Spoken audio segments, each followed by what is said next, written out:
नमस्कार, मेरा नाम है तेजपाल नेगी और आप देख रहे हैं एसजे टीवी। दोस्तों, आज हम आपको एक ऐसी शख्सियत से मिलाना चाह रहे हैं, जिन्होंने न सिर्फ सोलन में बल्कि पूरे हिमाचल प्रदेश में होम्योपैथी चिकित्सा को एक नया स्वरूप दिया है और एक अलग पहचान अपनी दी है। आपका नाम है डॉक्टर अमित डबास।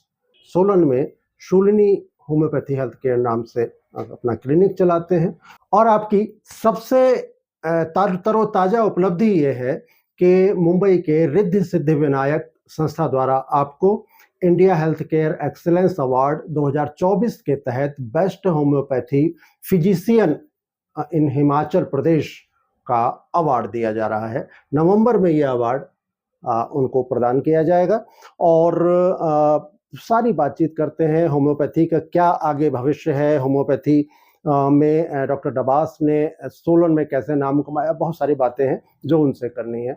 हम उनसे पहले भी मिलना चाह रहे थे, लेकिन ये एक अच्छा मौका है और वो अब चूंकि उनका नामांकित हुए हैं वो इस अवार्ड के लिए, तो उनको बहुत बहुत शुभकामनाएं देते हुए करते हैं उनसे एक मुलाकात।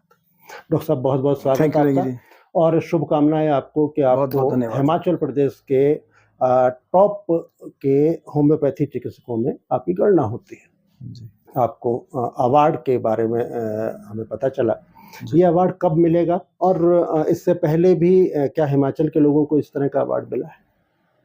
हाँ सर, ये अवार्ड फंक्शन जो है वो 13 नवंबर को होने जा रहा है महाराष्ट्र में। जी।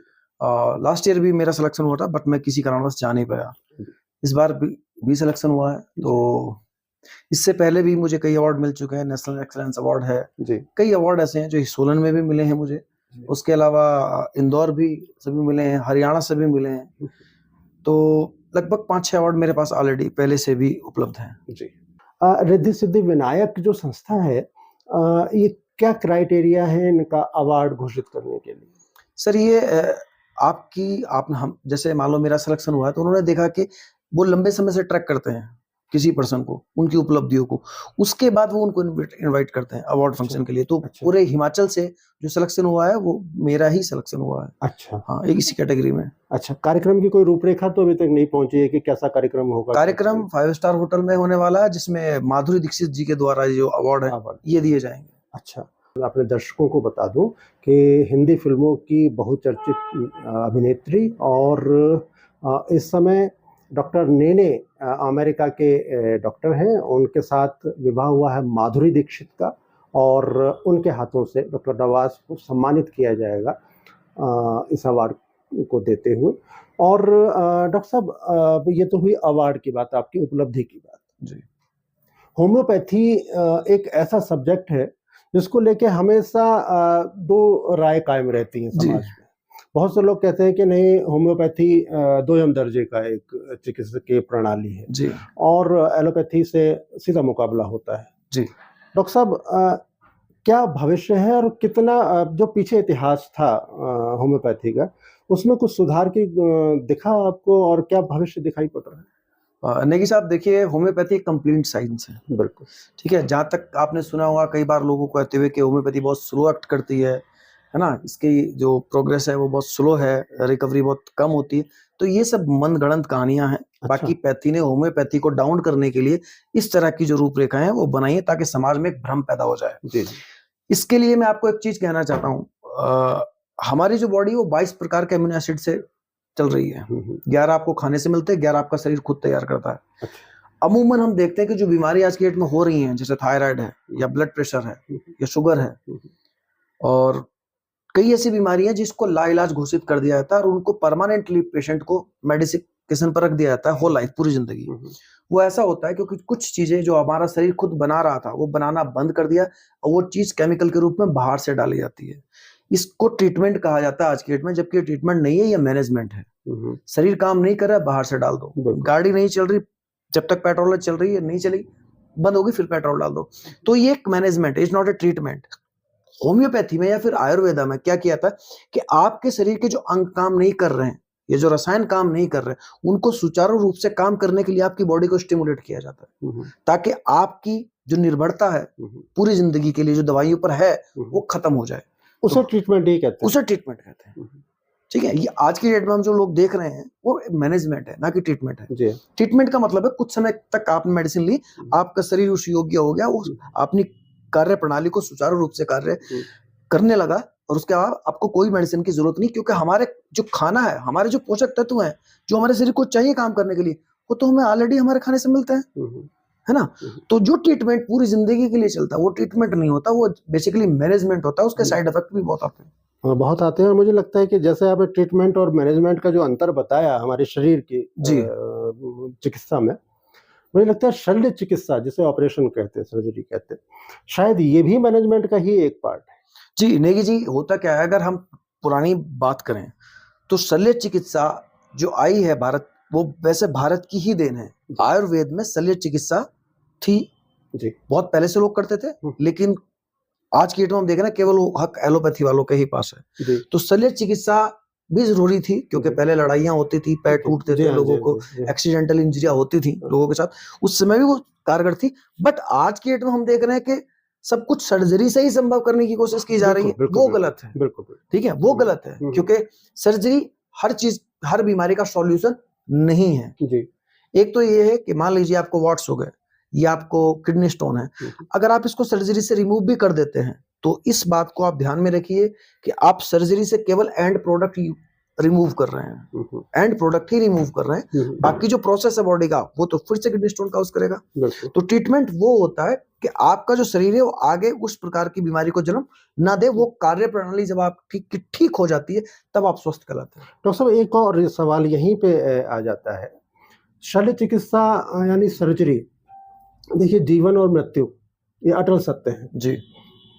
जीवन देने के लिए, मृत्यु से मरीज को बचाने के लिए शल्य चिकित्सा आवश्यक है या उसका कोई दूसरा विकल्प नहीं है उस समय, तो हम मान लेते हैं।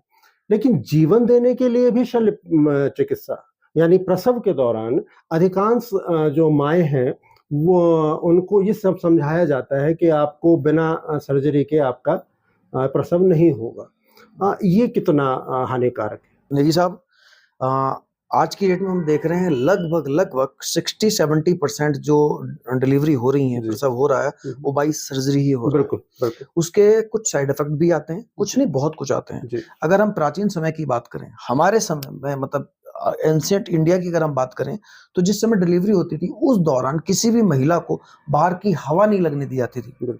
ठीक है, और आज भी गांव में रिवाज है, जब किसी की डिलीवरी होती है तो 7 दिन 5 दिन के बाद बाहर ही निकाली जाती है, यानी कि जो स्त्री है उसको कमरे से बाहर लाया जाता है, वो एक फंक्शन के रूप में मनाते हैं। लेकिन आज की डेट में हम क्या देख रहे हैं, अगर जो जिनकी सर्जरी हो रही है उनको उसी समय ड्रिप लगाई जाती है। जहां हम लोग हवा तक से बचाने की बात करते हैं, वहां पर एलोपैथी ड्रिप लगा देती है। वो उनका अपना क्राइटेरिया है, उसके लिए मैं कुछ सही या गलत नहीं कह सकता, बट हाँ मैं इतना जरूर कह सकता हूं कि आज भी जो डिलीवरी है, जो सर्जरी से हो रही है, उसको कुछ हद तक कम किया जा सकता है, क्योंकि लोग पैसा कमाने की वजह से ऑपरेशन करते हैं। कई बार इमरजेंसी होती है, इमरजेंसी के केस में मैं मना नहीं कर रहा हूँ कि सर्जरी, बिल्कुल, ये तो पहले आपने कहा कि पहले भी होम्योपैथी में भी करते थे, आयुर्वेद में भी थी, तो जहां पर जरूरत है वहां पर आप कीजिए। अब इंडिया के डॉक्टर्स की मैं बात बताऊं तो इंडिया के डॉक्टर्स कहते हैं कि महिलाओं को डरा दिया जाता है कि आपका यूट्रस बहुत कमजोर है, आप फिजिकल वर्क ना करें। आप देखिए यूरोप में ऐसी ऐसी वीडियोस वायरल होती हैं, यूट्यूब पे, गूगल पे आपको मिल जाएंगी, फेसबुक पे, जो लेडीज हैं वो एक्सरसाइज कर रही हैं। आज भी गांव में कुछ ऐसी महिलाएं हैं जो गरीब समुदाय की हैं कि वो काम पर जाती हैं, 9वां मंथ उनको चल रहा होता है, वो काम पर जाती है, और कई महिलाएं तो ऐसी जिनकी डिलीवरी भी वही हो जाती है और वो भारी काम कर रही हैं। तो जैसा हम अपने शरीर को बना रहे हैं, हमारा शरीर वैसा ही बन रहा है। जैसे ही आपको, क्योंकि यूट्रस फ्लेक्सिबल है, मांसपेशियां इसके अंदर, तो ऐसा तो है नहीं कि इजिली वो गर्भपात हो जाएगा, ऐसा कुछ भी नहीं है। लेकिन अगर हिस्ट्री रही है उस केसेस में जो महिलाएं हैं उनको थोड़ा ध्यान रखने की जरूरत है।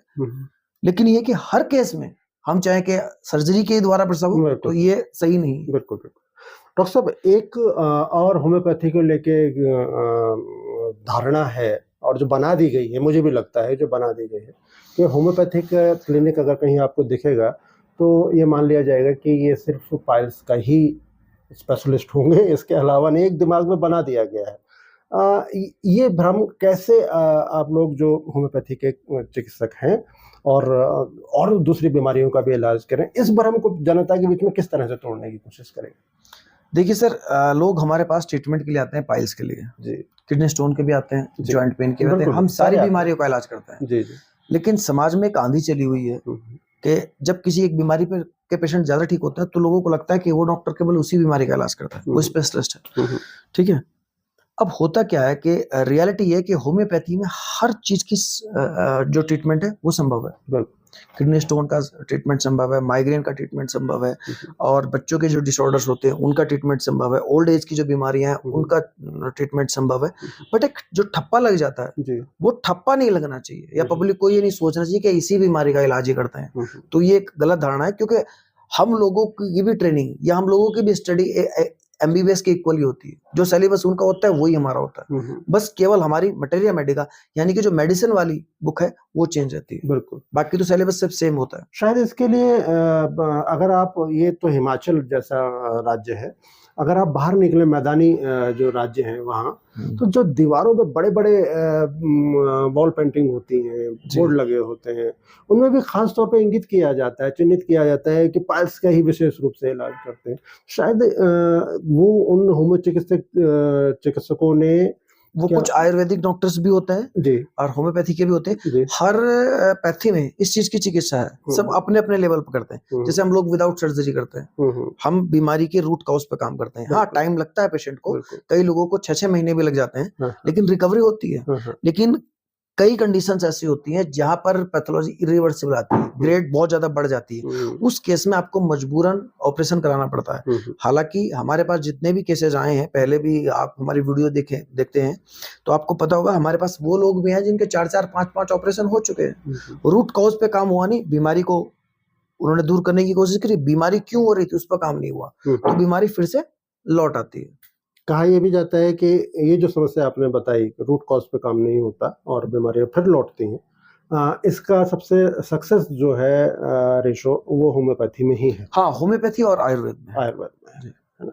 डॉक्टर साहब, ये तो हुई वो जो धारणाएं हैं लोगों में कि होम्योपैथी के चिकित्सक क्या नहीं कर सकते और क्या कर सकते हैं। इसके अलावा क्या आप लोगों ने, आप जो होम्योपैथी पे लिए काम कर रहे हैं या आयुर्वेदा में भी हैं बहुत से लोग, क्या आप लोगों ने कुछ इस तरह से कोई अपनी एक एसोसिएशन बनाने की कोशिश की, लोगों को, उन चिकित्सकों को संयुक्त रूप से एक प्रयास के लिए, कोई कभी हुआ है क्या ऐसा? हाँ, समय समय पर होता रहता है जी, ऐसी बात नहीं है, समय समय पर होता है। हाँ। सोलन में भी एसोसिएशन है होम्योपैथिक डॉक्टर्स की। अच्छा जी, आप उसमें हैं? हाँ, मैं उसमें हूँ। अच्छा डॉक्टर साहब, ये तो हुआ आपका प्रोफेशन से जुड़ा हुआ। थोड़ा सा आप सोलन में, सुना है आप लगभग 2 दशक से ज़्यादा समय हो गया जी यहाँ पे सेवाएं देते हुए। क्या था, कहाँ से आप मूल रूप से जुड़े हैं और यहाँ पे आपको क्या क्या संघर्ष करना पड़ा, अब स्थिति क्या है, थोड़ा सा? नहीं साहब, ये तो बहुत लंबी बात हो जाएगी जी। मैं बेसिकली यूपी से हूँ, बिजनौर से हूँ, और यहाँ पर मैं 23 साल पहले एजुकेशन के लिए आया था जी। मेरी एजुकेशन सोलन में हुई है। अच्छा। सोलन मुझे बहुत अच्छी जगह लगी, और बचपन से ही मतलब मेरा, हमारे जो गांव है वहाँ से हरिद्वार के पहाड़ बिल्कुल नजदीक दिखते थे, तो मेरा बड़ा मन होता था कि भाई कभी पहाड़ों पे जाया जाएगा। तो कुदरत ने आज यहीं बचा दिया। तो 23 साल मुझे यहीं हो चुके हैं, और मेडिकल कॉलेज यहीं से मैंने एजुकेशन ली है। उसके बाद फिर लाइफ में काफी स्ट्रगल रहा। कई बार तो ऐसा समय आया कि 7-7 दिन तक पेशेंट नहीं होते थे, और बहुत कम लोग ऐसा जानते हैं कि मैंने लोगों के घर में टिफिन डिलीवर भी किया है। ऐसा समय भी मेरे साथ था। बहुत संघर्ष वाला जीवन रहा है। लेकिन आज सब कुछ बदल गया है। देखते देखते मेहनत रंग लाई है, आप सब लोग जानते ही हैं। बिल्कुल जी। और ये भी है कि अगर हम संघर्ष करते हैं और पूरी ईमानदारी के साथ करते हैं जी, तो एक मंजिल तक जरूर पहुंचते हैं, और ईश्वर अपना आशीर्वाद जरूर देता है। डॉक्टर साहब, आपको अवार्ड मिल रहा है best homeopathic physician in Himachal Pradesh, और उसके लिए आपको बहुत बहुत धन्यवाद। आपने हमें समय दिया, और हम ये चाहेंगे अपने दर्शकों को, हम एक बार फिर से बता दें, हम ये चाहेंगे कि आगे हम कुछ पॉडकास्ट की भी योजना बना रहे हैं। मेरे दिमाग में है, मेरे पास कई ऑलरेडी मैं 50 टीवी चैनल शो कर चुका हूँ, तो लेकिन वो कि किसी कारणवश वो कंटिन्यू नहीं हो पाते, बीच में ब्रेक टूट जाता है, तो डेफिनेटली हम ये चाहेंगे कि नई सीरीज आप लोगों के लिए लेकर हम आए, जिसमें हेल्थ से रिलेटेड आपको सारी जानकारी मिले, और हमारे जो पौराणिक जो चीजें हैं, जो विज्ञान है हमारा, सनातन धर्म संस्कृति जो है, उससे भी जुड़े कुछ रहस्य हम आपको साथ साथ बताएं, ताकि हमारे जो पूर्वज थे जिन्होंने इतना लंबा जीवन जिया, उसके पीछे कहीं ना कहीं जो सनातन धर्म की वैज्ञानिकता है वो क्या है, वो आपके सामने जरूर लेके आएंगे, हम कोशिश करेंगे जी। और नेगी जी का और मेरा प्रयास जरूर रहेगा। बहुत बहुत धन्यवाद डॉक्टर साहब। तो ये थे डॉक्टर आमिर डबास, जिनको नवंबर महीने में मिलने वाला है मुंबई में हिमाचल प्रदेश के होम्योपैथी में फिजिशियन के रूप में बेहतर काम करने के लिए अवार्ड। और आपने उनसे बातचीत के ये जो अंश हैं वो देखे। हम आपसे एक आग्रह करते हैं कि आप हमारे चैनल को, यदि यूट्यूब चैनल पे देख रहे हैं इस कार्यक्रम को, तो हमें वहाँ पे सब्सक्राइब कर लें, और अगर हमारे फेसबुक पेज पे देख रहे हैं तो वहाँ पे हमें फॉलो कर लें। नमस्कार।